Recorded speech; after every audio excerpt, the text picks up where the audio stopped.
Good morning, students, new and old, all of you. We are very, very lucky here to have amongst us Colonel Akshay Daine from first batch, first officer to join the NDA. He's got so many first of his credit. He's been the first batch, obviously. He was the first officer to join NDA. He was the first officer to be selected, first student to be selected for SPI.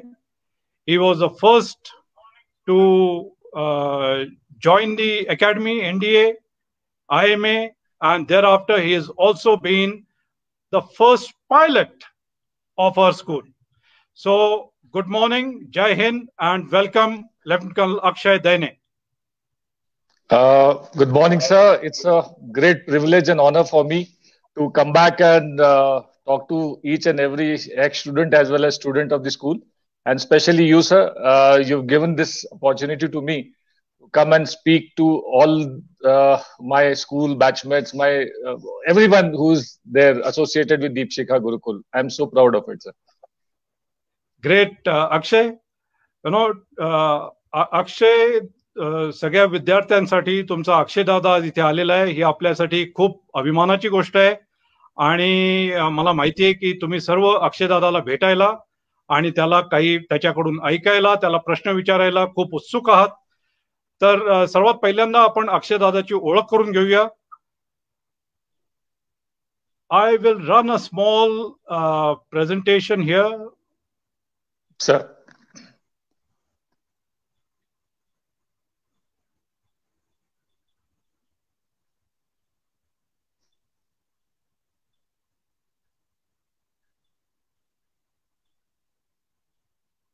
अक्षय आपल्या शाळेमध्ये 1991 मध्ये आला होता आणि 8वी मध्ये त्यांनी शाळा join केली. त्यानंतर 1994 मध्ये तो 10वी पास करून इथून बाहेर निघाला. Akshay, this is to remind you of your good old days in the school, but probably you were not in this complex. My complex was different. And so this is a beautiful residential complex that we have now for the students. Yes, sir. आणि हा त्याचा शाळेचा एक photo त्यांनी आपल्याशी share केलेला आहे. Yes. यावेळेला आबासाहेब प्रिन्सिपल कोपरकर सर आपल्या बरोबर त्यांच्या शाळेमध्ये शाळेचा पहिल्या बॅचचा फोटो आहे. आणि त्यानंतर एव्हरीबडी अच्छा येस ग्रेट आणि just yes, I got it, sir. Okay. People must be remembering most of them, the old guys. इथून बाहेर निघाल्यावरती त्यांनी SPI ला गेला आणि त्यांनी नंतर नॅशनल डिफेन्स अकॅडमीची परीक्षा पहिल्या झटक्यात पास करून NDA मध्ये जॉईन केलं. NDA ला जॉईन केल्यावरती ते त्यांनी खूप चांगल्या प्रकारे काम केलं. You can see he is wearing a sword. Only the appointments can wear a sword in the academy. So he is done a great job there. आता हा तुमचा NDA मध्ये बघाल तुम्ही तो स्वॉर्ड घेऊन पासिंग आउट करतानाचा अपॉइंटमेंट होल्डर म्हणून पासिंग आउटचा फोटो आहे अक्षय दादाचा. त्यानंतर हे सगळे त्याचे NDA चे फोटोज आहेत आणि हे सगळे फोटो बघून मला खात्री आहे की तुमच्यापैकी बऱ्याच जणांना NDA ला जाण्याची उत्सुकता वाढेल.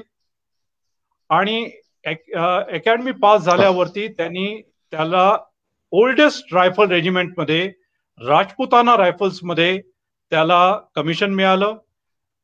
ही राजपुताना रायफलची एक खूप जुनी बटालियन आहे ज्याला ऑलरेडी जवळजवळ 200 वर्ष आता होत आलेली आहेत. मला वाटतं 190 years, 195 years old. 200, sir. We celebrated 200 years this year, sir. We actually did 200 years. So 200 वर्ष जुनी battalion, 5th Battalion of the Rajputana Rifles, the Napiers Rifles, या बटालियन मध्ये त्यांना कमिशन मिळालं. आणि त्यानंतर त्यांनी लाईन ऑफ कंट्रोल वरती रजौरी, उरी, साऊथ काश्मीर, कुलगाव, इनफॅक्ट मी कुलगाव मध्ये होतो आणि मी निघाल्यानंतर 2 महिन्यात त्याची तिथे बदली झाली. त्यामुळे आम्ही तिथे एकमेकांना भेटणं राहिलं. पण त्यांनी बऱ्याच वेगवेगळ्या ठिकाणी आणि अतिशय चॅलेंजिंग एन्व्हायरमेंटमध्ये नोकरी केलेली आहे. तिथे तो डिप्लॉइड होता लाईन ऑफ कंट्रोल वरती. त्यांनी अँटी टेररिझम ऑपरेशन मध्ये जवळजवळ 11 टेररिस्टना यमसदनी पाठवलेलं आहे. आणि त्यानंतर अतिशय खडतर अशी हेलिकॉप्टर पायलटची परीक्षा पास होऊन त्याला विंग्स मिळाले आणि त्यांनी तो हेलिकॉप्टर पायलट झाला. हेलिकॉप्टर पायलट झाल्यावर त्यांनी वेस्टर्न सेक्टरमध्ये आणि नक्षलवादी एरियामध्ये जवळजवळ 1000 तास हेलिकॉप्टर फ्लाइंग केलेलं आहे. इज अ एक्सपर्ट पायलट आणि त्याच्या पायलटच्या कामगिरीबद्दल त्याला चीफ ऑफ आर्मी स्टाफ कडून, सेना प्रमुखांकडून मेडलही मिळालेलं आहे. So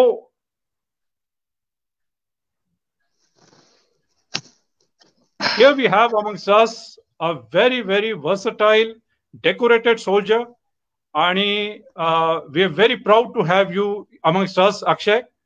And sir. So now let's start what people here, all the students here are waiting for. ये स्कूल जब शुरू हुआ था 1991 में, तब स्कूल की कोई ज्यादा लोग इसके बारे में जानते नहीं थे. तो उस हालात में आपने और आपके पेरेंट्स ने ये इस स्कूल में आने का जो डिसीजन लिया वो काफी चॅलेंजिंग डिसीजन था. अतिशय धाडसी डिसीजन होता. हा डिसीजन घेण्यामागे तुमची काय कारण होती? तुम्ही कशा परिस्थितीमध्ये हा डिसीजन घेतलात? सर, मी प्रॉपर सिव्हिल बॅकग्राऊंड मधला आहे. वडील बँकेत काम करतात, भाऊ इंजिनियर आहे, बहीण आर्किटेक्ट आहे. जेव्हा सर्वात पहिल्यांदा आम्हाला सूर्यकांत जोग दीपशिखा गुरुकुल शाळेबद्दल कळलं, ते होतं मे 1991 मध्ये. त्यावेळेस स्कूलची नवीन सिलेक्शन सुरू होत होती सर. आणि महत्वाचं म्हणजे त्या छोट्याशा ऍडव्हर्टाइजमेंटमध्ये महत्वाचं हे सांगितलं होतं की बा मुलांना सैनिकी शिक्षा आणि ॲडव्हेंचरस लाईफ आम्ही देऊ. आणि महत्वाचं म्हणजे त्यांच्यावर एक खूप मोठा स्टॅम्प आणि एक खूप मोठं नाव होतं जोग आबांचं. प्रत्येक क्षणाला जेव्हा मी तिथे पहिल्यांदा हे वाचलं आणि वडिलांनी मला सांगितलंच की अक्षय तुला इंटरेस्ट आहे का, आणि ते मी पाहिल्याबरोबर मला वाटलं की वा, माझी लाईफ 7th पर्यंत कुठेतरी सुरू होती, पहा मला एक नवीन काहीतरी अपॉर्च्युनिटी मिळते. आणि त्यावेळेस शाळेला सर इनिशियली ऍडव्हर्टाइजमेंट करायला भरपूर मेहनत घ्यावी लागली होती. पुणे, मुंबई, म्हणजे पर्सनल लेवलवर जोगाबांची ओळख भरपूर लोकांसोबत होती, तर त्यांनी पर्सनल लेवलवर ही tried each and every spot like Mumbai, Pune, Aurangabad, Nagpur and all the small towns around Amravati also, that this school should be advertised. त्यानंतर there were lot of people who had come for the interview. It was on a Sunday, I remember. मी वडिलांसोबत नागपूरहून बस घेऊन तिथे आलो आणि but when I saw the process itself and the जे सरांचे घर आणि जे क्वार्टर जिथे होतं कॅम्प मध्ये, सर जी सिलेक्शन प्रोसिजर ती होती ती पाहून असं वाटलं की यार मी तर झालो, म्हणजे मिलिटरीमध्ये सिलेक्ट झालो. आणि it was so nice and the questions were straight and you see such senior people interviewing you. तोपर्यंत हा स्कूलमध्ये एंट्री करायचा इंटरव्ह्यूचा कन्सेप्टच नव्हता. And when I realized ki in amongst आमच्या बॅच मध्ये there are so good fit boys. अच्छा sir, that time also we had lot of boys from the Amravati district or as from small towns also. तर ते असे fit वाटायचे sir, people who have worked in fields and all. Me normal नागपुरात नाही, permanent Nagpur किंवा transfer होत असले. त्यावेळेस जेव्हा मला ते पाहिलं की सिलेक्शन प्रोसिजर, एक डायरेक्टर जनरल ऑफ पोलीस मध्ये मला इंटरव्ह्यू घेतोय समोरासमोर, it was overwhelming. That is the reason why how this concept I liked it, loved it. आणि 14 जुलै ला आम्हाला जॉईनिंग डेट दिली होती, 14 जुलै 1991. मग त्या दिवशी आम्ही जॉईन केलं, पहिला दिवस आणि हे जॉईन केलं असं. That is the reason I join sir. आणि तुमची पूर्णपणे पहिली बॅच होती, त्यावेळेला इन्फ्रास्ट्रक्चर काहीही नव्हतं, इनफॅक्ट खूपच कमी होतं. आणि आबासाहेब त्यावेळेला इन्फ्रास्ट्रक्चर तयार करत होते आणि त्यामुळे आय एम शुअर की त्या टीथिंग प्रॉब्लेम्स खूप झाले असतील सुरुवातीला. बरेचसे असे प्रॉब्लेम झाले असतील की जिथे मुलांना सेटल होताना, शिक्षकांना शाळेला सेटल होताना बराच वेळही लागला असेल आणि वेगवेगळे नवीन नवीन चॅलेंजेसही दर दिवशी आले असतील. त्याच्या बाबतीत काही आठवतंय का तुला? सर आम्हाला सनराईज कॉटेज म्हणून एक छोटा कॉटेज होतं सर. ते कोणाचं तरी, I don't remember the owner, but it was a very small cottage, 4+ I think total 8 rooms were there. There was a servant quarter behind. आणि तिथे मग जुलैमध्ये आपल्या चिखलदऱ्याची सर्दी आणि पाऊस, कंटिन्युअस पाऊस, त्याच्यामध्ये आम्ही शेवटी एंटर झालो. पहिले 2-4 दिवस तर लक्षातच येईना की पाऊस थांबतो पण की नाही चिखलदऱ्यामध्ये. आणि सगळं ओलं ओलं हे डोक्याला असं वाटायचं की यार हा आपण कोणत्या ठिकाणी आलोय. आणि रक्षाबंधन, राखी येते परवा सर, रक्षाबंधनच्या जवळपास येता येतं तर अशी कंडिशन झाली होती की यार मला नाही राहायचं अशा ठिकाणी. मग माझे वडील आले मला भेटायला. वडिलांनी सांगितलं की हे सर इनिशियल कसे स्टार्ट झालं सांगतो. मॉर्निंगला आम्ही बनियानवर, लिटरली सँडो बनियान शॉर्ट्सवर तिथनं रन करत जायचो. HVPMचं एक तिथे योग केंद्र आहे सर. त्या योग केंद्रामध्ये जाऊन मग आम्हाला वर्मा सर होते आमचे. I don't know if is there anymore in that yoga centre HVPMच्या. मग त्यांना आम्हाला योगा करवायचे. त्यानंतर आम्ही परत येऊन मग ब्रेकफास्ट, स्कूल नंतर मग गेम्स आणि इव्हनिंग मध्ये स्टडी पिरियड वगैरे हाच रुटीन असायचा. पण त्या ठिकाणी अर्ध्या वेळ लाईट जाणी, अर्ध्या वेळ पाऊस सुरू असणं, कपडे कधीच वाळणे नाही, हा खूप मोठा त्रास होता. आणि महत्वाचं म्हणजे सर कोणतंच प्लेग्राऊंड, असं मोठं प्लेग्राऊंड होतं. It was something like a front lawn. त्या याच्या समोर, सनराईज कॉटेजच्या समोर जे छोटंसं लॉन होतं, त्याच्यातच आमचं फुटबॉल, त्याच्यातच आमचं हँडबॉल. आता हँडबॉल कारण छोटं कोर्ट आहे म्हणून आबांनी विचार केला की हँडबॉल असा हा गेम थोडासा यांच्या याच्यात आणू. आणि that was the first time आम्ही पकडला होता हँडबॉल. अर्ध्याहून जास्त लोकांना तर माहितच नव्हतं हँडबॉल असा गेम पण असतो. मला माहिती होतं पण पहिल्यांदा हँडबॉल हातात पकडलो होता. आणि it was good sir. And yes, मी म्हणजे खोटं कशाला बोलायचं, पहिल्यांदा 1-1.5 महिन्यात असं वाटायचं की नाही, this is not a life for me. मी सोडायचा विचार केला होता की नाही यार नाही होऊ शकत. पण वडिलांनी जेव्हा मला समजावलं की अक्षय आता चांगले दिवस येतील, शाळा वाढते आणि तू चांगलं करतोयस, मला तुझे टीचर सांगतायत की तुझा रिपोर्ट बाकी मुलांपेक्षा पुष्कळ चांगला आहे. हळूहळू सरांनी मला जबाबदाऱ्या द्यायला सुरुवात केली होती. कारण स्कूलला एक छोटा कॅप्टन सिस्टम जी आता पण आहे, त्यावेळेस काय पहिलीच बॅच होती, तर कोणाला द्यायचं, तर थोडंच इनिशिएटिव्ह घेणारा वगैरे वाटला, म्हणून त्यांनी मग मला इनिशियल डे साठी कॅप्टन पण बनवलं तसं शाळेमध्ये. गुड. एक आपल्या शाळेचा स्टुडंट आहे लुकेश कुमरेकर, त्यांनी विचारलंय की हु वॉज युअर क्लास टीचर? हा सर, ऑल इन वन, मतलब it's a super human sir. Mr. Koparkar sir was our class teacher for the initial 3 months. 3 महिन्यापर्यंत there was nobody else. We just had एक mess staff, Khanna भाऊ आणि प्रकाश जी होते, त्यांनी एक mess चालवली होती. आम्ही 32 मुलं होतो, 32-33 मुलं. आणि त्यावेळेस फक्त एकटे कोपरकर सरच होते. वर्मा सर त्यांना मॉर्निंग योगासाठी हेल्प करायचे. बाकी पूर्ण सकाळ ते संध्याकाळ मॉर्निंग काही सगळे subject, all subject from English to Sanskrit to everything was taken by Koparkar sir. After that, Rajesh Dharmadhikari sir joined us. He was there with us, matlab he's been there with us throughout then. Then he joined and he took over the science subjects from Koparkar sir. आणि त्यांनी मग help. पण 8th standard असं म्हणावं तर only Koparkar sir was our class teacher, 8th standard. नंतर then 9th onwards मग थोडे आमचे स्टाफ पण वाढला सगळ्यांनी. Okay, great. गेल्या वेळेला जेव्हा आम्ही डॉक्टर अक्षयचा मुलाखत घेतली होती, त्यावेळेला एकाने मेसेज टाकला होता, मला आता नाव आठवत नाही, पण तुमच्या बॅचचा होता, की you were an expert gulab jamun record holder. Gulab jamun खाण्यामध्ये सर्वात जास्त रेकॉर्ड हा अक्षय सेनेचा होता. What is it all about? You can see these gulab jamuns here now.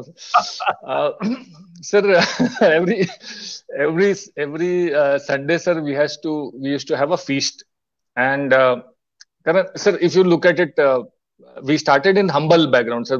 बिलकुल जी स्कूल ज्यावेळेस सुरू झाली त्यावेळेस व्हॉट एव्हर वॉज अवेलेबल संडेला इन्स्टेड ऑफ जशी आपण आर्मीमध्ये पाहतो की every evening we have something sweet and all, तिथे कसं होतं की every Sunday we use to have a feast.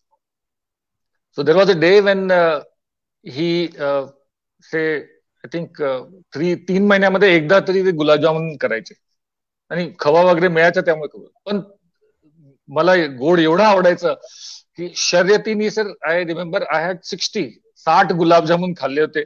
आणि तो खन्ना भाऊ आणि प्रकाश भाऊ जे होते आमचे मॅच चालवणारे ते म्हणे की बडे आम्ही तुझ्यासारखा माणूसच नाही पाहिला आणि तू म्हणे सगळं डायजेस्टही करून जातो सगळं.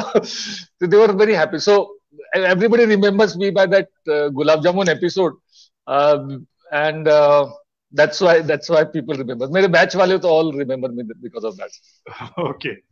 Okay. So after this, after passing out from the school, Mug, you went to SPI and thereafter to yes sir NDA. So NDA मध्ये जाण्याचं काय मोटिवेशन होतं, कशासाठी, का बरं एनडीए मध्ये जाण्याचा विचार आला मनामध्ये आणि त्या एनडीएची मग तयारी कशा रीतीने केली? सर 9th मध्ये असताना माझा एक क्लासमेट होता Chetan Vadodkar. He is ex Deepshikha, ex SPI also. तर त्याचा मोठा भाऊ sir Prashant Vadodkar, he is a air commodore नाव. तर तो he was a fighter pilot flying MiG-21. तर तो भेटायला आला होता आम्हाला स्कूलमध्ये, म्हणजे बेसिकली त्याच्या भावाला. पण माझा जिवलग मित्र असल्यामुळे चेतन वडोदकर आणि आम्ही दोघंही भेटलो, सोबत गेलो. तर दिवस एक जवळपास 4-5 तास आम्ही दादासोबत घालवले. त्याचं वागणं, चालणं, त्याचा तो रेबॅन गॉगल आणि ती स्टाईल आणि इन्स्पिरेशन की यार he is part of us. म्हणजे sir if you look at it असं वाटतं ना की एअरफोर्स कुठे आहे, it is somewhere away from us. But when you saw somebody whose elder brother, सख्खा भाऊ, मोठा भाऊ is a Air Force pilot, that is the time you suddenly realize की यार हे तर achievable आहे. मतलब it is something which can be achieved if you strive for it. जर तुम्ही मेहनत घेतली, strive केलं, तर you can achieve a thing called Air Force pilot. It's such a huge thing.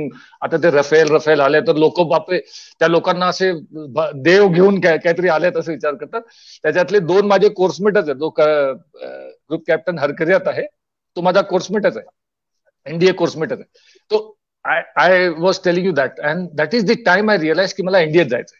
अच्छा, एनडीएत जायच्यासाठी काय करावं लागतं त्याच दिवशी मी दादांना विचारून घेतलं. दिस वॉज इन 9th स्टँडर्ड. आणि त्यांनी सांगितलं की यार असं करशील, असं करशील, असं करशील. प्लस चेतन होताच, चेतन मला सांगत राहायचा.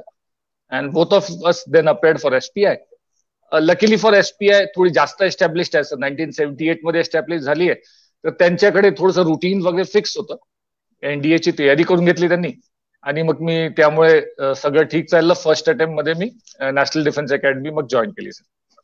इनिशियली मी जॉईन केली एअरफोर्स कॅडेट, पण मेरिट मध्ये वर्क खाली असल्यामुळे then I had to shift to army sir. आता अक्षय, आतापर्यंत आपल्याकडच्या मुलांना तिथे SPI ला जाण्याची आवश्यकता होती, परंतु या वर्षानंतर आता आपल्या शाळेमध्ये आपण एनडीएची तयारी, वेगळी तयारी सुरू करून घेणार आहोत. 11वी 12वी परीक्षा आणि SSB दोघांची आपण वेगळी तयारी करून घेणार आहोत. त्यामुळे आपले जास्तीत जास्त विद्यार्थी एनडीए ला जावेत ही आपल्या विद्यार्थ्यांच्याकडून अपेक्षा आहे. आणि आता तुझे अनुभव ऐकल्यावरती मला खात्री आहे की आपल्यापैकी बऱ्याच विद्यार्थ्यांना एनडीए ला जाण्याची इच्छा निर्माण होईल. आणि त्यानंतर एनडीए मधून निघाल्यावरती IMA आणि IMA नंतर you got commissioned into the Rajputana rifles. Now, Rajputana Rifles is the oldest rifle regiment of the Indian Army. Indian Army. Yes. लोकांना राजपुताना रायफल्स बद्दल खूप कमी माहिती आहे. आणि त्या राजपुताना रायफल्स मध्ये सुद्धा yours is the 200-year-old battalion, Napier's Rifles. तर या राजपुताना रायफल्स बद्दल आणि नेपियर्स बटालियन बद्दल आमच्या विद्यार्थ्यांना काही सांगू शकशील का? नक्की नक्की सर. Sorry sir,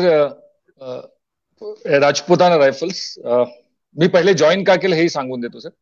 okay. मी एनडी आणि IMA दोन्ही वेळेस मी निशाण टोलीमध्ये होतो. आता निशाण टोली मुलांना जनरली शाळेतल्या मुलांना कळणार नाही, पण जनरली जे ड्रिलमध्ये बेस्ट असतात त्यांना जो फ्लॅग प्रेसिडेंट्स कलर्स मिळत असतात सर कोणत्याही ऑर्गनायझेशनला.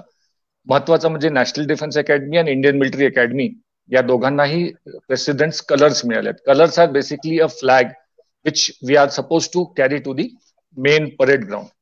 So I was good and I was so hardworking in drill that I was the Nishan Toli carrier in both NDA and IMA. In IMA माझे जे इन्स्ट्रक्टर होते, drill इन्स्ट्रक्टर्स होते आणि तिथे एक दोन ऑफिसर्स होते, ते राजपुताना रायफल्स मधनं होते. तर आम्ही चॉईस भरताना मग मी राजपुताना दोन गोष्टी, एक तर मला राजपूत ट्रुप्स आणि राजपूत लोकांसोबत काम करायला मिळेल हे फार सौभाग्य वाटायचं, कारण त्यांच्यासोबत पुष्कळ NDAचे 4 वर्ष ट्रेनिंग, 3 वर्ष आणि 1 वर्ष IMA पुष्कळ हे आलं होतं, मला संबंध आला होता. Then that is why I went to Rajputana Rifles and I got my choice. Second, जेव्हा मला 5 राजपुताना रायफल्स भेटली, मला तिथले जे ब्रिगेड कमांडर असतात त्यांनी सांगितलं की Akshay, you are going to old पलटन कॉल्ड नेपियर्स. मला पहिले कळलं नाही नेपियर्स काय. मग मी बटालियनमध्ये गेलो. राजपुताना रायफल्स, पहिले रायफल रेजिमेंट्स का बनतात, नॉर्मल रेजिमेंट्स आणि रायफल रेजिमेंट्स मध्ये फरक हा आहे, महत्वाचा फरक आहे की जर तुम्ही कितीही मूवीज जुने हे पाहत असाल, वाचलं असाल हिस्ट्री, तर रायफल्स त्या युनिट्सला मिळाले ज्यांनी आपली रेजिमेंट चांगली दर्शवली, किंवा नाही तर पूर्वी भाले आणि स्वर्ड्स होते, रायफल्स त्यांना द्यायला सुरुवात केली ज्या लोकांजवळ ज्या युनिट्सनी आपला दम दाखवला होता. मग त्यांना हळूहळू रायफल्स पासून सुरू केलं. रायफल्स आणि नॉर्मल रेजिमेंटमध्ये स्पीडचा फरक आहे. मार्चिंग स्पीड 120 पर मिनिट आणि 140 पर मिनिट. आमची स्पीड पण फास्ट आहे. So they are suppose to be faster and more swifter troops. 200 वर्षापूर्वी जेव्हा ब्रिटिशर्स इथे आपलं वास्तव्य वाढवत होते, दॅट वॉज द टाइम त्यांनी पुण्याला ही बॉम्बे नेटिव्ह इन्फंट्री म्हणून राजपुताना रायफल्सची स्थापना केली. त्याच्यात हळूहळू लोक त्यांनी रिक्रूट करायला सुरुवात केली आणि तिथून मग राजपुताना रायफल्सची वाढ सुरू झाली. 1817 मध्ये पुणे कॅन्टॉन्मेंट मध्ये राजपुताना रायफल्स सुरू झाली. माझी बटालियन 1820 मध्ये, दॅट इज 5 राजपुताना रायफल्स 1820 मध्ये सुरू झाली. वेगळे नाव होत गेले. सर्वात पहिले बॉम्बे नेटिव्ह इन्फंट्री होतं. असं करता करता मग ती बटालियन बनली. माझ्या बटालियनचं खासकर नाव 1843 मध्ये आम्ही एक महत्वाची लढाई लढलो होतो. There is a place called Miani sir, पाकिस्तानमध्ये ही जागा आहे सध्या.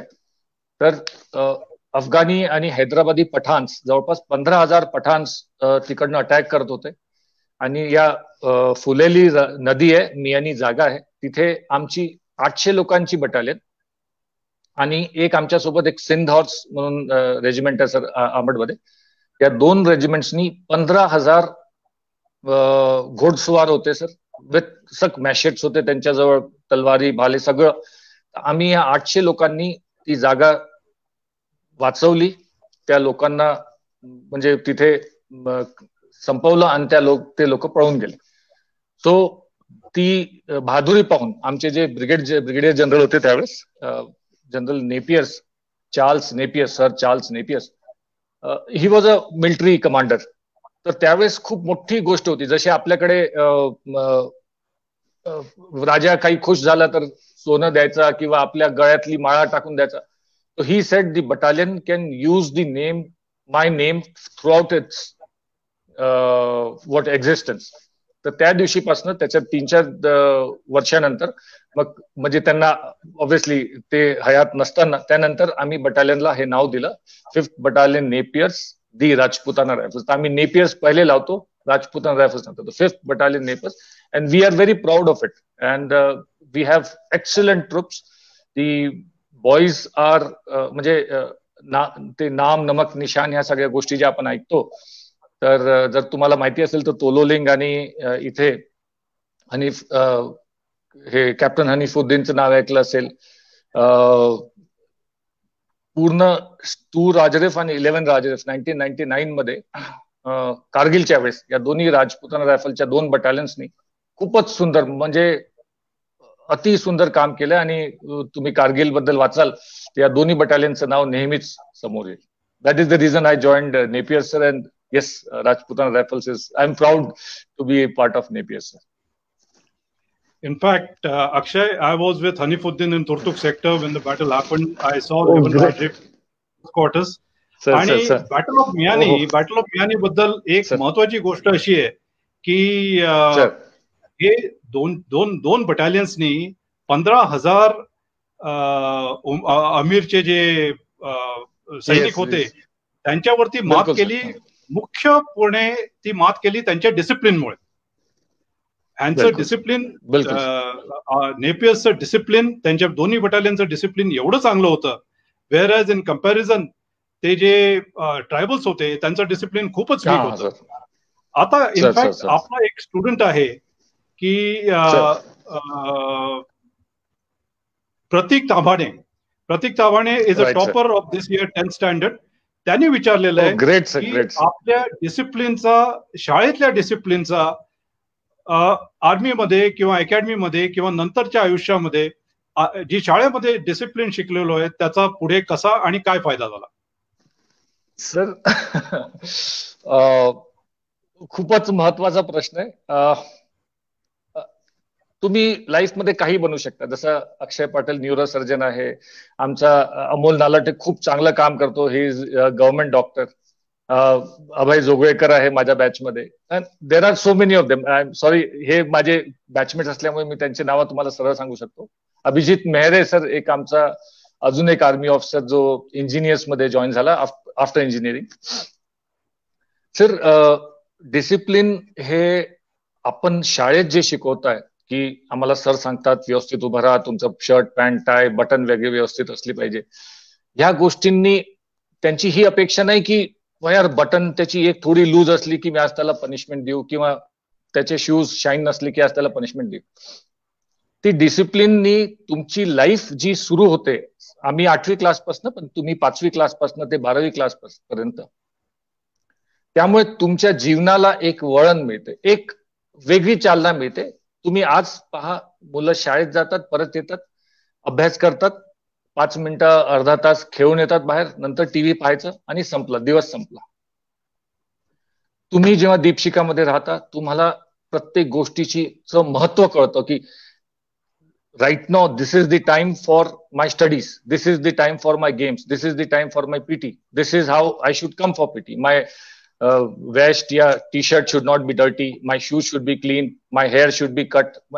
See, a discipline is something not जे दुसऱ्यांनी टाकल्याऐवजी इथे शाळेला तुम्हाला चालना देते, but later on in life तुम्हाला ही लक्षात येईल की तुम्हाला इथे जे मिळते ते तुम्हाला लाईफमध्ये कोणत्याही फील्डमध्ये जा पुष्कळ म्हणजे फायदा देईल.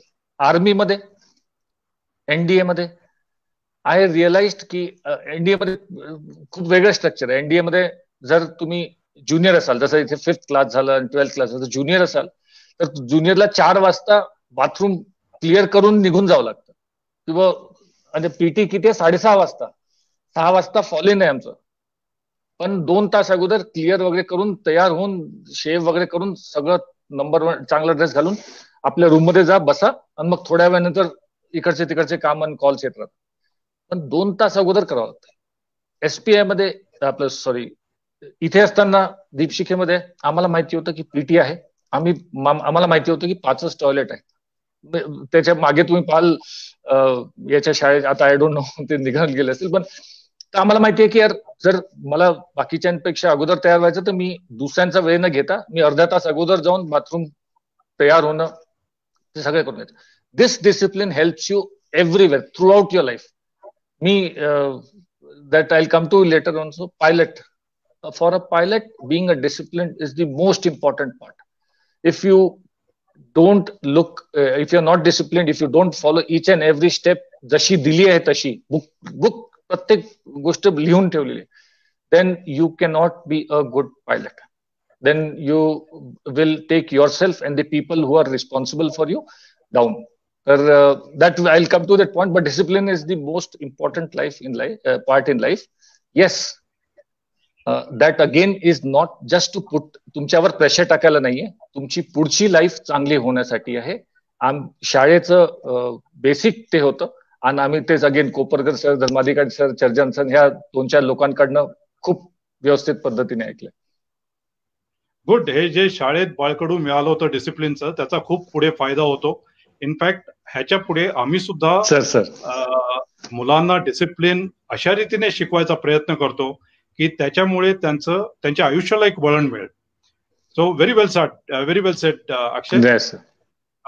सो नाव ह्याच्यानंतर आर्मीत आल्यावरती तुझे बऱ्याच JNK मध्ये you been in Rajouri, you been in Uri, you've been in South Kashmir, yes, sir. Line of control, anti-terrorism operations, आणि anti-terrorism operation मध्ये you've been involved in eliminating almost 11 terrorists. ह्याच्याबद्दल within the ambit of military security काही आम्हाला सांगता येईल का? Okay, sir. Yes, sir. In fact, I told you my interviewing officer for NDA had asked me की तू कशाला join कराल. हा सगळ्यांना प्रश्न विचारला जातो. Why do you want to join NDA? And why do you want to join Army or Air Force, whatever? तर माझा सर्वात महत्वाचा प्रश्न होता adventure. I want adventure in life. I want to see how this world is, outside world is. आम्ही sir महाराष्ट्रातच permanent राहिलेलो, आपल्याच नागपूरच्या जवळपासच राहिलो, तर मी म्हटलं मला ऍडव्हेंचर पाहायचं. When I got my first initial posting, sir me line of control वर गेलो आणि मी पहिल्यांदा पाहिलं पाकिस्तान कुठे आहे ते. आम्हाला कुठे माहित की पाकिस्तान कुठे आहे. आम्ही तर NDA आणि IMA मध्ये ट्रेनिंग घेतली होती. तिथे जाऊन पाहिलं आणि त्यावेळेस लक्षात आलं की येस, आपण ज्यांच्यासोबत 3 किंवा 4 युद्ध लढून चुकले आहोत, इन्क्लुडिंग कारगिल, ते समोरच आहेत. ते आपल्यापासून 100, 200, 300 मीटरवर बसले तिथे आणि फायरिंग. मग आम्ही नवीन की फक्त रात्रीच्या वेळेस मुवमेंट करायची, ह्या गोष्टी हळूहळू शिकले आम्ही की असं असतं. सेकंड माझी पोस्टिंग होती सर JNK मध्ये, that was in Gulmarg sector. नाव गुलमर्ग सेक्टर इज जी हायएस्ट पोस्ट आहे अराउंड 15,000 फुटावर आहे. पण गुलमर्ग कसं आहे 15,000 फुटावर असल्यामुळे पण पाकिस्तानकडे पण खाली आहे आणि आपल्याकडे पण या बाजूला खाली आहे. आणि मी त्यावेळेस ज्युनियर होतो सर, तर आर्मी फील्ड मेजर, तर मला सर्वात उंच पोस्टावर होतं. तिथे सर टेम्परेचर -30 ते -28 म्हणजे -28 ते -30 डिग्री टेम्परेचर असायचं. बर्फ सर 4 महिन्यासाठी माझी जी पोस्ट होती ती पूर्ण कट ऑफ होती. म्हणजे एक छोटंसं जनरेटर होता ना, आम्ही देवाला फक्त प्रार्थना करायचो की हे जनरेटर राहू दे जिवंत. तर तो जनरेटर आम्ही 3 तास चालवायचो. त्याच्यावर आमचे बॅटरीज ज्या होत्या त्या बॅटरीज चार्ज करायचो. त्याच बॅटरीजवर मग कधी रेडिओ लागायचा किंवा आमचं जे टेलिकम्युनिकेशन होतं आमच्या हेडक्वार्टर सोबत ते व्हायचं. ह्या गोष्टी आपल्याला पहिले तर कुठेच भेटू शकत नाही. तुम्ही जेव्हा ते स्वतः जेव्हा अनुभवाल, आपण सर खूप सिनियर आहे पण या मुलांना सांगतो, जेव्हा स्वतः ही गोष्ट अनुभवाल ना त्यावेळेसच लक्षात येईल. And as far as anti terrorist operation sir, Gulmarg नंतर I got posted to Kulgam. Within Kashmir only माझी पोस्टिंग आली होती सर. 9 राष्ट्रीय रायफल ज्या बटालियन मध्ये मी होतो तिथे म्हणजे तो एरिया असा होता की पीर पंजाल क्रॉस केल्यावर सर्वात पहिले तिथे त्यांना हॉल्ट घ्यावंच लागायचं सगळ्या टेररिस्टला, म्हणजे जी आमची होती. तर दॅट इज द रिजन जिथे आमची बटालियन होती. त्याच्यामधला एक मला फार महत्वाचं सर, बाकी आम्ही कॉर्डन सर्च ह्या ज्या गोष्टी असतात, म्हणजे गावाला पूर्ण घेरणं, ह्या गोष्टी आम्ही करत होतो. नंतर जंगलांमध्ये जंगल बॅशिंग 72 तासासाठी 72 आवर्स फक्त आपल्या बॅगमध्ये एम्युनेशन सोबत, खाण्याचं, पाण्यासाठी एक पाण्याची बॉटल आणि एक पेअर एक्स्ट्रा सॉक्स आणि एक पेअर आतली टी शर्ट ह्या एक्स्ट्रा घेऊन चालायचो. नाही तर 72 तास आम्ही जंगलांमध्ये फिरतोय पीर पंजाल याच्यावर, आणि we are trying to look for terrorist. त्याच्यामध्ये मला एक महत्वाचं मला इन्सिडेंट सांगायचं आहे इन विच एका गावाला आम्ही घेरून बसलो होतो. आम्हाला पक्की खबर होती की या गावामध्ये टेररिस्ट आहेत. 2 दिवसापर्यंत 48 आवर्स सर आम्ही रात्री बर्फ, म्हणजे थंड होतं, बाहेर बसायचो, बर्फ नव्हता पडलेला, थंड होतं, बाहेर बसायचो, गावाला घेरून बसायचो आणि दिवसाला सकाळ झाल्याबरोबर आम्ही गाव सर्च करायला सुरुवात करायचो. देर was a incident in which एका मस्जिदीच्या 3rd फ्लोअरवर, म्हणजे जे एकदम शेवटी जे वरचं टॉवर असते ज्याच्यामध्ये ते अनाउन्समेंटचे स्पीकर्स असतात, त्याच्यामध्ये 3 टेररिस्ट बसले होते. 3rd डे म्हणजे 2nd डे संपल्यावर 3rd डेला मॉर्निंगला माझी जी टीम होती, माझ्यासोबत जवळपास 10 लोक होते. आम्ही ती टीम त्या मस्जिदीच्या खाली गेलो आणि सर्च करणं सुरुवात केली. आम्ही मस्जिदीत एंटर तेव्हाच करायचो आम्हाला काही हे दिसलं तर. सर जिथे मी उभा होतो म्हणजे, आणि सर्च संपतच आला होता, पण जिथे मी उभा होतो तिथेच एक्झॅक्ट 30 सेकंड नंतर आम्ही तिथनं जिथे वजू करतात, हात वगैरे धुतात, जिथे वजू करतात त्या एरिया जवळ गेलो आणि जिथे मी उभा होतो तिथेच सर 2 चायनीज ग्रेनेड कारण आपण धमाक्याने आहे त्या लाऊड व्हॉइसने आपल्याला लक्षात येते की हा कोणता ग्रेनेड होता. 2 चायनीज ग्रेनेड तिथेच येऊन पडतात. अरे सर, माझी जी टीम होती आम्ही लोक घाबरले, म्हटलं हे काय झालं, आणि लक्षात आलं की लोक तिथे बसले. सर त्यानंतर जवळपास 24 तास, कारण ते हाईटवर बसले होते, आम्ही खाली होतो, आम्ही 24 तास नुसतं कंटिन्युअस फायर करू करू त्या शेवटी आम्हाला म्हणजे टोटल 3-3.5 दिवस लागले. देन तिन्ही टेररिस्ट संपल. इनफॅक्ट आम्ही अपॉर्च्युनिटी दिली, अनाउन्समेंट केलं, तिथले जे मुल्ला होते त्यांना सांगितलं की यांना खाली बोलवा, आम्ही सोडू, पण he did not agree to it आणि ते केलं. बाकी ज्या ऑपरेशन्स मध्ये काही नॉर्मल सॅडो ऑपरेशन्स होते, काही it was good opportunities, but it was thrilling. It was something की जीवावर बेतलेली मी पहिल्यांदा पाहिली की असं होऊ शकते म्हणून, आणि इट वॉज गुड सर. फायरेस्ट फॉर एक डिसिप्लिन बद्दल सांगतो sir. This is, I don't know if we are firing, आपण एअर रायफल वगैरे फायर करतो सर स्कूलमध्ये? आता कमी झाले, पण सुरू करायचे ते परत सर. तर आर्मीच्या सगळ्या आपल्या याच्या मागे लिहून असतं, 1 गोली 1 दुश्मन. म्हणजे एवढी फायरिंग चांगली असली पाहिजे तुमची की त्या दुश्मन दूर दिसला की त्याला फक्त एका गोळी, म्हणजे तुम्हाला एम्युनिशन खर्च करायची गरज नाही, 1 गोळी त्या दुश्मनला संपवायचं आहे तुम्हाला. एका खूप ड्रेडेड टेररिस्टला आम्ही कव्हर करून ठेवलं होतं सर एका जंगलामध्ये, आणि आम्हाला पुष्कळ दिवसापासून त्याची हे होती, म्हणजे शोध होता आमचा. शोधत होतो शेवटी तो भेटला सर. म्हणजे कमीत कमी 100 लोक त्यांनी तो घेरला होता.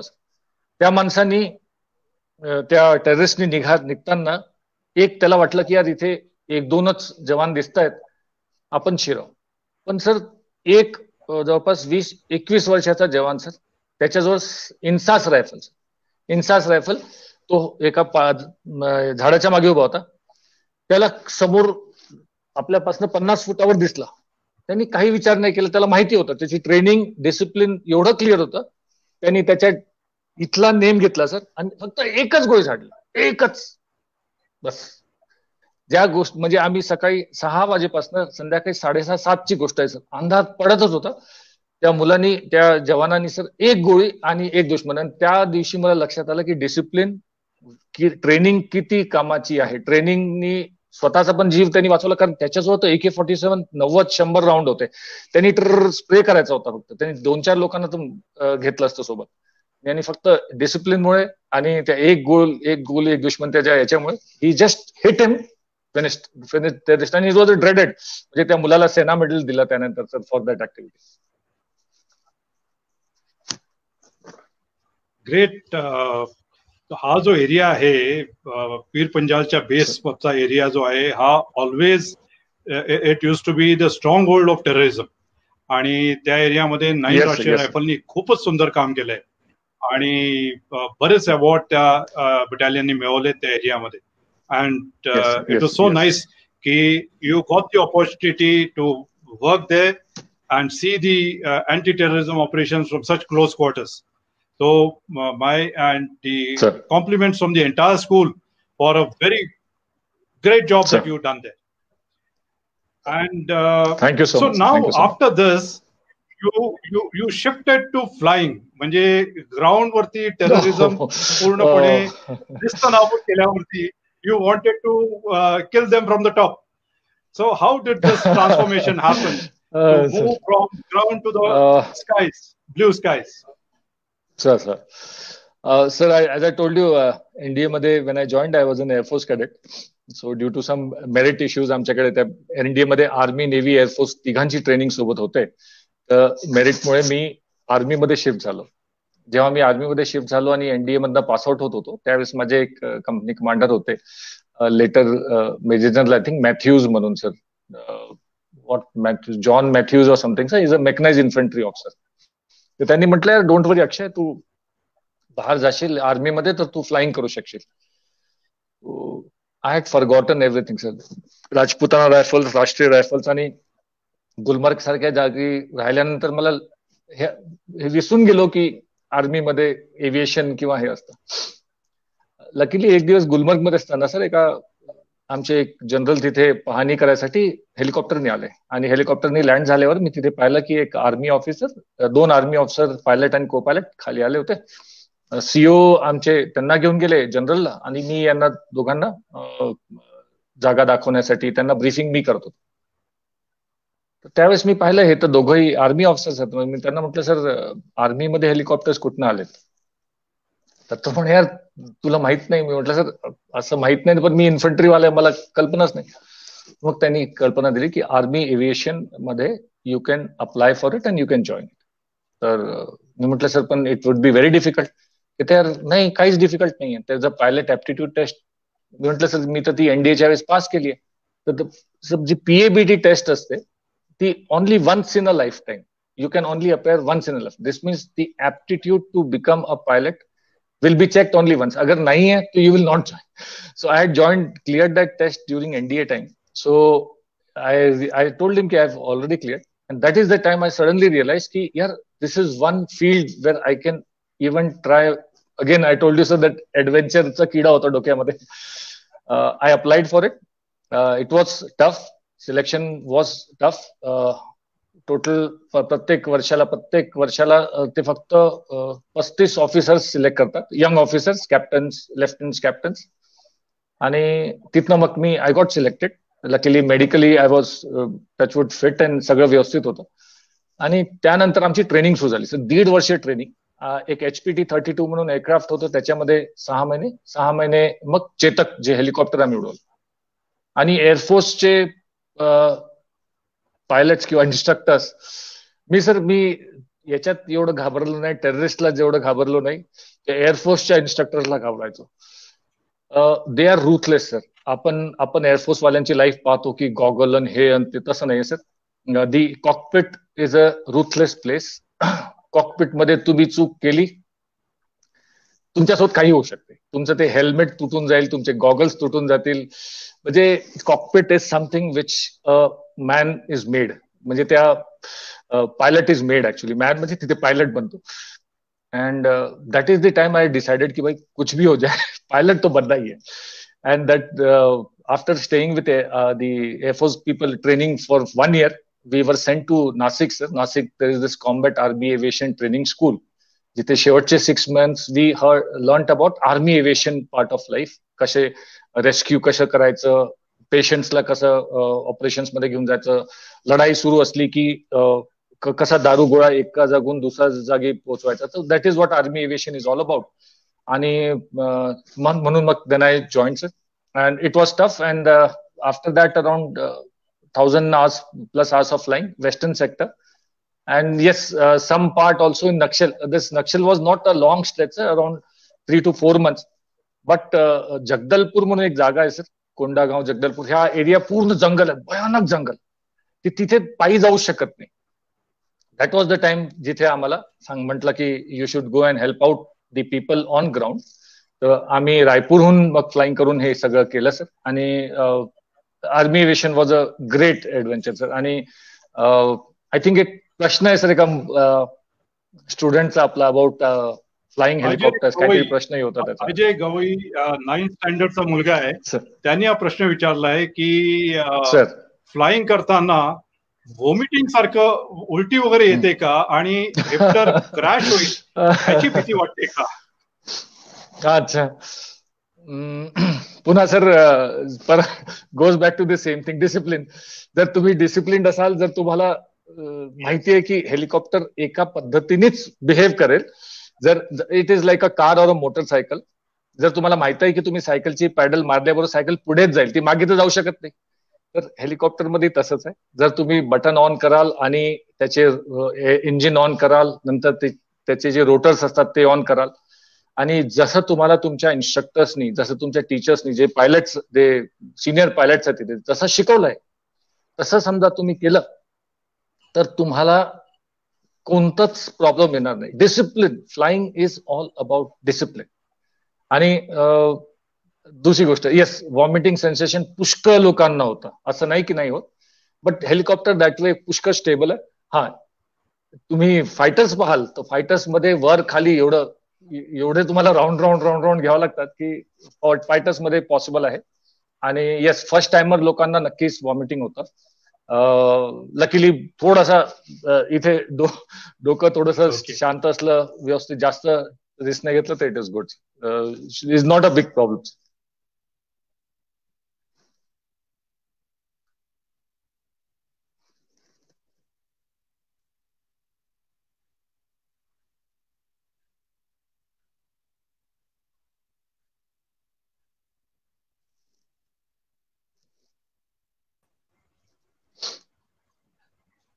Okay, I'm sorry, there was a little bit of connection issue. The next question, Akshay. Sir.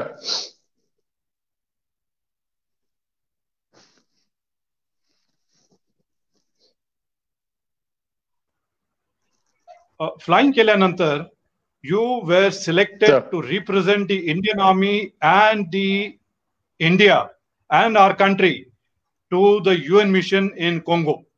आणि त्यावेळेला मला माहिती आहे की कोंगोमध्ये खूप जास्त प्रॉब्लेम चालले होते. तर हा UN मिशनचा जो अनुभव आहे हा कसा होता? सर, सर्वात पहिले कॉंगो का, म्हणजे UN मिशन मध्ये इंडियन आर्मी का जाते हे सांगतो. सर, 1945 जेव्हा युनायटेड नेशन्स बनलं त्यानंतर we were one of the first armies, because we were the most disciplined of the armies. आपल्याला कोरियामध्ये पाठवण्यात आलं. सर, आपण कॉंगोमध्ये जवळपास 20 ते 25 वर्षापासून आपण जातोय. कॉंगोमध्ये इनफॅक्ट 50s 60s मध्ये पण आपण गेलो आहोत. आणि युनायटेड नेशन्सचं काम हे आहे, जिथेही कॉन्फ्लिक्ट आहे, जिथेही प्रॉब्लेम्स आहेत, तिथे आपली सेना त्यांना रिप्रेझेंट करून तिथे पाठवणं. युनायटेड नेशन्सचं जिथेही काम सुरू आहे, लेबनन, इस्रायल किंवा Sudan, South Sudan, North Sudan, Congo, even United नेशन्सची एक छोटीशी ऑब्झर्वेशन टीम बिटवीन इंडिया आणि पाकिस्तानचे जे LAC आहे, तिथेही सुद्धा ही एक टीम आहे, परमनंट असतं. अपॉर्च्युनिटी मला अशी मिळाली. सर, माझ्या बटालियननी खूप चांगलं काम केलं होतं पूर्वीच्या 2 ते 3 टेन्युअर्स मध्ये.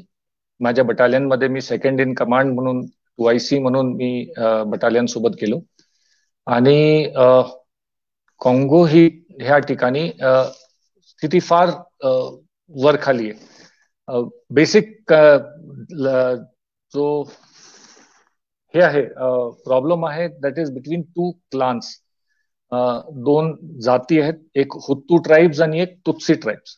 हुतू आणि तुत्सीज मधला क्लॅश आहे. रवांडन जेनोसाइड जर आपल्या मुलांनी ऐकलं असेल तर रवांडन जेनोसाइड नंतर कॉंगोमध्ये प्रॉब्लेम जास्त सुरू झाले.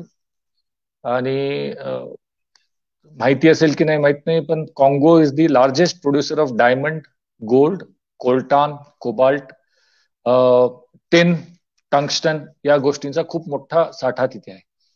तर जी पण टोळी त्या एरियाला, त्या माइन्सला कंट्रोल करते, त्यांच्याजवळ तो सगळा पैसा येतो आणि इलिगल मायनिंग हे सुरू राहतं. आमची बटालियन तिथे 2015 साली 1 वर्षाकरता गेली. आमच्या चांगल्या कामाबद्दल, इंडियन आर्मी मधल्या चांगल्या कामाबद्दल आम्ही चांगलं काम केलं, त्यामुळे बटालियनचं तिथे सिलेक्शन झालं. त्याच्यात माझंही सिलेक्शन, कारण मी बटालियनचा सेकंड इन कमांड होतो. आणि तिथे आम्ही लोकांनी शांतता ठेवायसाठी जेही काम केलं, इन्क्लुडिंग UNचे जिथे काम करणारे लोक होते, सिव्हिलियन जे लोक होते, आणि ह्या 2 आर्मीजला वेगळे वेगळे ठेवणं, हे आमचं काम होतं. As far as best places to be. खूप सुंदर वेदर, खूप छान हे. आणि आम्ही खासकर जिथे होतो सर त्याच्याबद्दल एक सांगायचो, म्हणजे बिना सांगितलं राहता नाही येणार सर. आमच्या एक ऑपरेशन झालं जिथे एका टोळीनी एका गावांमध्ये येऊन फायरिंग सुरू केली. त्याच्यामुळे 2 ते 3 लोक घायल झाले किंवा संपले. त्यानंतर that complete villages fled to the nearby jungles. आम्हाला टास्क मिळालं की गो देअर आणि तिथे शांती हे करा. तर तिथे जाणंच शक्य नाही, म्हणजे जाणंच शक्य नाही. तिथे 24 ते 30 तास लागतील पायी जाण्यासाठी. तर आम्हाला हेलिकॉप्टर्स मिळाले. युएनचे हेलिकॉप्टर्स असतात. रशिया, युक्रेन आणि साऊथ आफ्रिका या 3 कंट्रीजचे स्वतःचे हेलिकॉप्टर्स आहेत जे त्यांनी युएनच्या सर्व्हिससाठी दिले. त्याच्यामध्ये बसून आमची जवळपास 80 लोकांची टोळी तिथे गेली. We went to that place call Entoto. आणि तिथे मग आम्ही शांतता बनवली. तर शांतता कशी होती की सर आम्हाला युएनला खूप स्पेसिफिक मॅन्डेट आहे की फायर नाही करायचं अंटिल अनलेस तुमच्या लोकांवर खतरा असेल. तर तिथे जे रिबेल्स होते ते पहिलेच होते. जवळपास 70 लोक होते. सगळ्यांजवळ AK-47, पिका, रशियन हे पुष्कळ वेपन्स घेऊन असेच बसले होते. आम्ही उतरलो. त्यांना माहिती होतं की UN वाले त्यांना करणार नाही समजा जोपर्यंत आमच्याशी त्यांचं 1 to 1 लढाई होणार. पण दे आर ट्रायबल्स. ट्रायबल्स मध्ये ही कल्पना आहे ना की यार गोळी मी कोणाला मारू शकतो किंवा नाही मारू शकत, ही फार कठीण आहे. आमचं त्यांच्यासोबत 1 to 1 पुष्कळ झालं. पण luckily we did not fire at each other. समजवलं त्यांना. आमचे इंटरप्रेटर्स, आमचे सिनियर लोक आले, तिथले 2-3 पॉलिटिशियन्स आले. मग आपसामध्ये हे झाली आणि त्या लोकांना. पण त्याच्यासाठी आम्हाला जवळपास सर तिथे 15 ते 20 दिवस अशा ठिकाणी राहिलो आम्ही सर. नुसतं जंगल. एक जुनी शाळा होती जी युएननीच कधीतरी 20 वर्षापूर्वी बनवली होती, लाकडाची. त्या शाळेत राहिलो सर. आणि 3 दिवसात आमच्या तिथे राशन यायचं. राशन म्हणजे लोकांना जिवंत राहण्यासाठी जेवण तर आवश्यक आहे. तिथे कॅम्प सेटअप केला, सगळं केलं सर. आणि जवळपास 20-25 लोक दिवसानंतर मग कधी गाववाले परत आले. त्यांना विश्वास झाला. आणि हळूहळू मग हे जे होते रेबल्स जे होते किंवा जे टेररिस्ट नाही म्हणता येणार, जो ग्रुप होता तिथे जो लढत होता तो हळूहळू तो जंगलामध्ये चालला गेला आणि गाववाले परत आले. गाववाल्यांना खूप बरं वाटलं की युनायटेड नेशन्सचे लोक आम्हाला येऊन इथे आम्हाला हेल्प करतायत.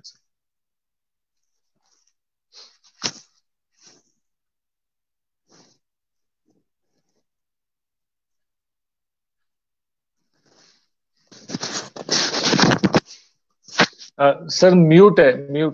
I can't hear you sir. तुमचं म्यूट आहे. हॅलो. या आय एम सेइंग करण चव्हाणनी प्रश्न विचारलाय.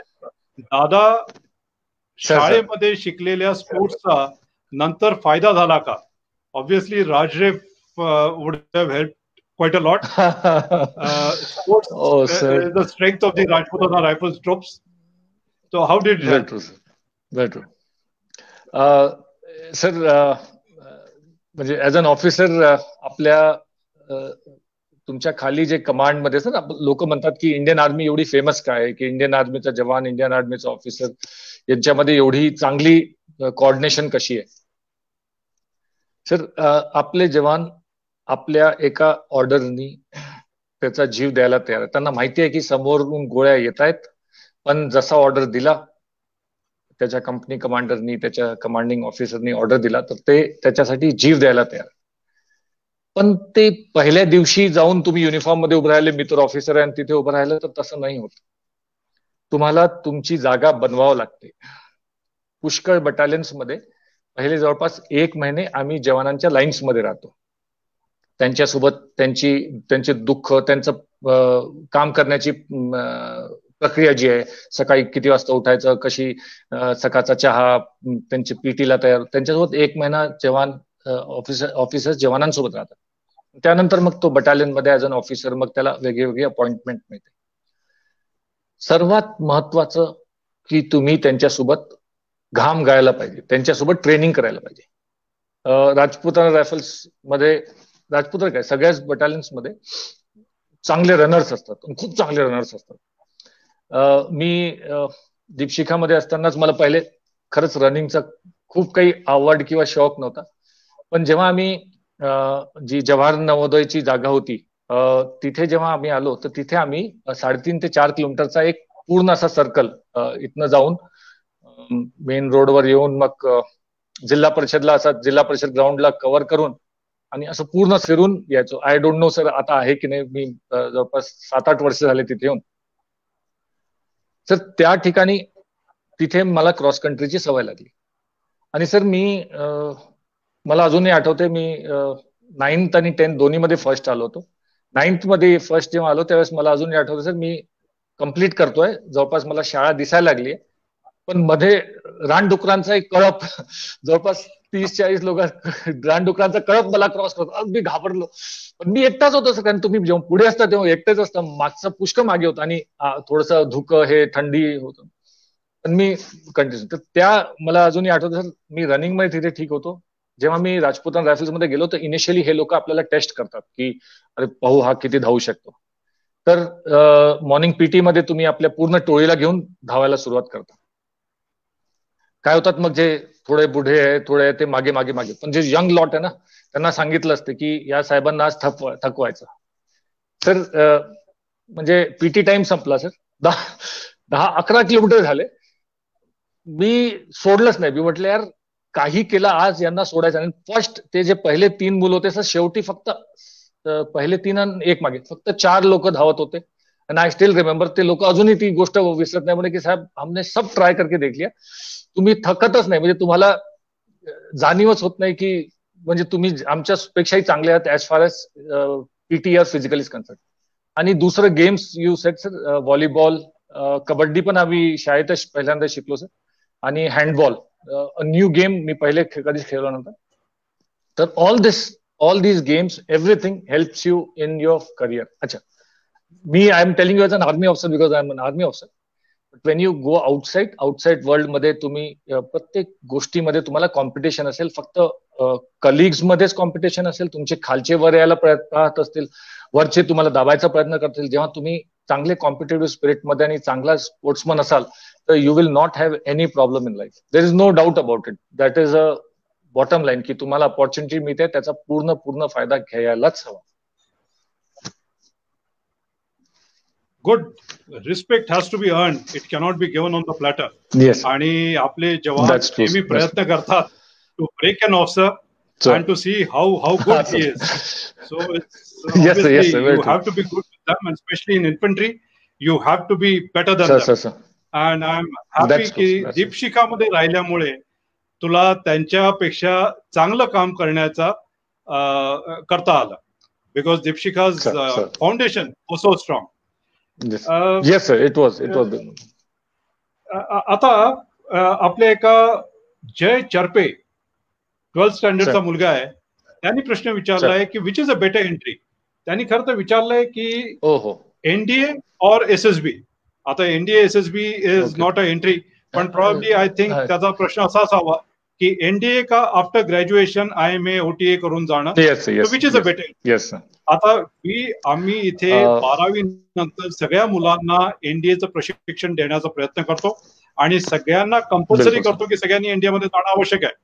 पण त्याचा हा प्रश्न असा आहे की एनडीए का IMA किंवा OTA. Yeah, over to you. Okay, sir.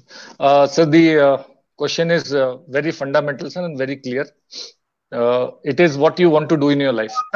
जवळपास 15 ते 16 वर्षाच्या वयाच्या मुलांनी हळूहळू डिसिजन घेणं आवश्यक आहे. ही हॅज टू डिसाइड की मला इंजिनियर बनायचं आहे, मला डॉक्टर बनायचं आहे, माझी काय कॅपॅसिटी काय. त्यांच्या मार्क्स नंतर एक 16 वर्षाच्या मुलाला जवळपास कळून येते की माझी लाईफ मी याप्रमाणे जगू शकतो. And he has his aim clear. Yes, लोक सपोर्ट करतात, आपण आपली शाळेचा सपोर्ट करतो. मला SPI मध्ये सपोर्ट झाला आणि आय गिव्ह इट की शाळेने मला कल्पना दिली की there is something called army, there is something called air force. SPI मध्ये गेलो आणि I went in 20. If a 16 to 18 year old boy is very clear कि उसने लाइफ में करना क्या है, then he should 100, if he wants to go into the armed forces, then he should 100% give NDA/Naval Academy examination, which is very much there. There are so many entries. If you feel कि फक्त NDA चा है कि 12th नंतर नाही, एक naval अकॅडमीची पे exam होते. And there is also called something called a technical entry, which is called the physics, chemistry, mathematics end 3, ज्याच्यामध्ये people who have scored more than say 80-85%, they can apply directly. They will be called for an interview. तर त्यांचे 3 वर्ष जे आम्ही NDA मध्ये normal graduation करतो त्याच्याऐवजी 3 वर्ष त्यांचं टेक्निकल ग्रॅज्युएशन म्हणजे इंजिनियर्स किंवा मेकॅनिकल इंजिनियर्स म्हणा किंवा इलेक्ट्रॉनिक्स इंजिनियर्स किंवा सिग्नल कम्युनिकेशन इंजिनियर्स असंही होतं. तर आफ्टर 12th एंट्री सुरू होते. आणि हा विचार केला तर if you look at it, त्यानंतर तुम्हाला बिलकुल क्लिअर होते की माझे पुढचे 30-40 म्हणजे पुढची लाईफ माझी ऑर्गनायझेशन मध्ये. येस, तुमचं डिसाइडेड नाहीये. 12th पर्यंत डिसाइडेडच नाही की नाही मी काय करणार आहे पुढे, मला अजूनही माहित नाही काय करायला हवं. Then you can wait for 3 years or 4 years if you are doing engineering, and त्या 4 वर्षानंतर तुम्ही डिसाईड करू शकता. पण माझ्या हिशोबाने जसं मी स्वतःला पाहू शकतो, मी माझ्या सोबतचे जे एनडीए मध्ये होते त्यांना पाहू शकतो, त्यांना सगळ्यांना हे पक्क होतं की आम्हाला देशासाठी, देशाची सेवा करायसाठी युनिफॉर्म घालायचा आहे. जर युनिफॉर्म घालायचा आहे तर why not after 12th when the training infrastructure is the best in the world. एनडीएच्या ट्रेनिंगसाठी तुम्हाला विश्वास बसणार नाही. आता एनडीए आणि आयएमए मध्ये जवळपास 30 ते 35 वेगळ्या वेगळ्या देशांचे कॅडेट्स ट्रेन होतात. We are a elite organisation. It's only 3 such good organizations. There are maybe few more. One is West Point, one is Sandhurst in England. West Point is in US, jithe all 3 services train together. Sandhurst, which is in UK, and NDA. We are one of the topmost in the world. आणि 30 ते 35 देश मी सांगतोय, खोटं नाही. आपले commandant साहेब sir आपल्याला सांगतील त्याच्याबद्दल. they like sir, if you give me 2 minutes, I'll just tell you one more thing about this. Why Indian training is so good. If you remember sir, हे जे राफेलचं सुरू होतं त्यावेळेस का राफेलच का, आणि एवढी लॉबिंग का होते की अमेरिका F-16, F-18, F-22 आणि युरो फायटर आणि हे सगळे होतात ना. सर इंडियन पायलट्स नी जे एअरक्राफ्ट सिलेक्ट केलं, जे फायटर एअरक्राफ्ट सिलेक्ट केलं, ते बाकी जवळपास 50 कंट्रीज डोळे बंद करून लिटरली विकत घेतात. त्यांना माहिती आहे की यांनी जी सिलेक्शन केलंय that is the best in the world. Nobody, कोणी बोट ठेवू शकत नाही की या एअरक्राफ्ट मध्ये हा फ्लॉ आहे. कितीही पॉलिटिशियन्स म्हणा, कितीही लोक काही म्हणत असतील त्या एअरक्राफ्ट बद्दल, बट इट इज जर इंडियन पायलट्सनी किंवा इंडियन्सनी ते घेतलं आहे, याचा अर्थ की it is one of the best aircraft in the world and are pilots have proved it. ते तुम्ही आपण पुढे पण पाहू, पण they have proved it. So why NDA and why not after graduation is this की एम क्लिअर असला then you can go. If you still have some confusion, then do your graduation. I have no problem. But the school is giving you an opportunity to do it. We should do it. There is nothing. It's a competitive examination. Prepare for it. Go for the interview. You will realize ki life kashi hai pude. How is the life going to be? Over to you, sir. Good. जर का तुम्ही एकदा decision केला असेल, then earlier the better. There's no point wasting time. जर का army मध्ये जायचंय तर जेवढ्या लवकर जाल तेवढं जास्त चांगलं आहे. आणि जो तू म्हणालास की Indian army's professionalism is no match. You go to a UN mission, you look at military history, we are the best. आणि आम्ही आमच्या शाळेच्या विद्यार्थ्यांना हे सांगायचं टू बी द बेस्ट. आता खर तर आपला वेळ खूप जात चाललेला आहे. आपल्या शाळेमध्ये एक इंग्लिशचे सर आहेत, श्रीकांत देशपांडे सर, त्यांनी विचारलेलं आहे की what is the importance of facing challenges and you been facing challenges all through your career. How does it help you in building your career? Building up my career, yes. So the army as a career is one of the, first of all, I'll give you the good parts also of the army. हमने adventure and सांगितलं. The boys generally don't come to know, even their parents don't come to know, even the people who are associated with the school will very rarely come to know, sir. The army, an army officer is one of the best paid officer in this country. Even the IAS don't get the pay which we get. If you're looking at the commercial part of it, the life, the houses, the colonies which you get is state of art. They are the best. We have our own cinema theaters. We have our own squash courts, tennis courts, you name it. We have our own golf courses. I'm telling you about the good parts. Quality of life. If you look at a government service, quality of life is supreme, sir. Yes, I told you about -32 temperature, but after doing 2.5 years there, तुम्हें 2-2.5 साल के लिए you will get a good place like Pune also, or sometimes like Delhi also. So, as a career, it is one of the best careers you can have at the moment.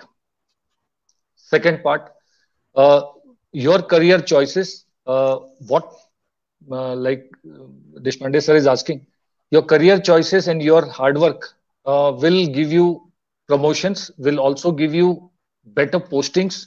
Like I took some career choices, I applied, I went into aviation, and it was a dream come true. Everybody doesn't go to, we get around 1,000 officers get commissioned every year, out of which only 32 to 35 officers go into aviation. So that is again a choice, not 1,000. I think it's around 1,500 to 2,000 officers get commissioned. But the selection is tough. And whatever career I have chosen for myself, it starts from the day you are here in Deepshikha. It starts from here. You start choosing. I was coming to opportunities. Opportunities have been brought by the school for you. We had to strive for it. मुझे जाना पड़ा. I had to apply for SPI. SPI is again a tough examination to clear. There are 4 to 5 retired generals who sit and ask you questions. It is not easy to get into organization like this. Then we got into. So we had to try. Nobody from the school that time helped me. Yes, they started realizing that there is a school called SPI. So at least we start putting our boys there. They can join NDA later on. Guru Charan Bass is one of the best examples we have. And so career starts here. Career starts here. What you decide from here for your later life, take it as an opportunity. We have such a senior officer with us as Brigadier Darvi, who's seen the ups, downs, and not only about army. He has the complete knowledge about the vast plethora of opportunities and careers which are there in India presently. Why in India? All over the world. All over the world. There are thousands of careers. And जसं सरांचा प्रश्न आहे बिलकुल सही आहे. Sir, we should make it, sir, 11-12 च्या मुलांसाठी. We can have some kind of a career counseling, not only by us. ते काय असतं की आपण आपल्या शाळेतले जर सर त्यांना प्रिन्सिपल, कमांडंट किंवा प्रिन्सिपल किंवा मुलं सांगत असतील ना, सर कधी विश्वास नाही बसत. बाहेरून कोणी दुसरा येऊन सांगेल ना की यार this is a good career किंवा these are your career choices, तुझी कशामध्ये इंटरेस्ट आहे. He takes 5 minutes with each child and then gives out his views about what all careers are there. So these guys will really love, त्यांचं horizon वाढेल, sir. And that I think 100% the way आपने start किया, sir, I think 100% हे होऊ शकते आपल्या मुलांसाठी, नक्की होऊ शकते. Great. We thought it would be about 45 minutes, पण ऑलरेडी आपला 1 तासाच्या वरती वेळ घेतलेला आहे आपण. आणि Lakshay, you have been the flag bearer, the torch bearer of the school. And let me tell you, when I came here, सगळ्यात पहिल्यांदा लोकांनी मला सांगितलं की मला विचारलं, तुम्ही अक्षयला ओळखता का? Unfortunately, we never passed and crossed while in service. We never met, sir. पहिला प्रश्न मला बऱ्याच लोकांनी विचारला की अक्षय दैलेला भेटलात का? तर now it's a pleasure to meet you in person, and we will look forward to you coming here and meeting our children whenever you visit next. And it was a very well articulated views. I'm sure आपल्या विद्यार्थ्यांना तुझ्या व्ह्यूजचा, तुझ्या एक्सपिरियन्सेसचा खूप जास्त फायदा होईल. आणि या रीतीने आपण पुन्हा सुद्धा जर का आपल्या शाळेमध्ये आलात तर त्यावेळेला we will all benefit from your experiences. Thank you so much, Akshay, and all the very best to you. Thank you so much, sir. Thank you so much, sir. Right, sir. Jai Hind, sir. Thank you, sir. Jai Hind. All the best.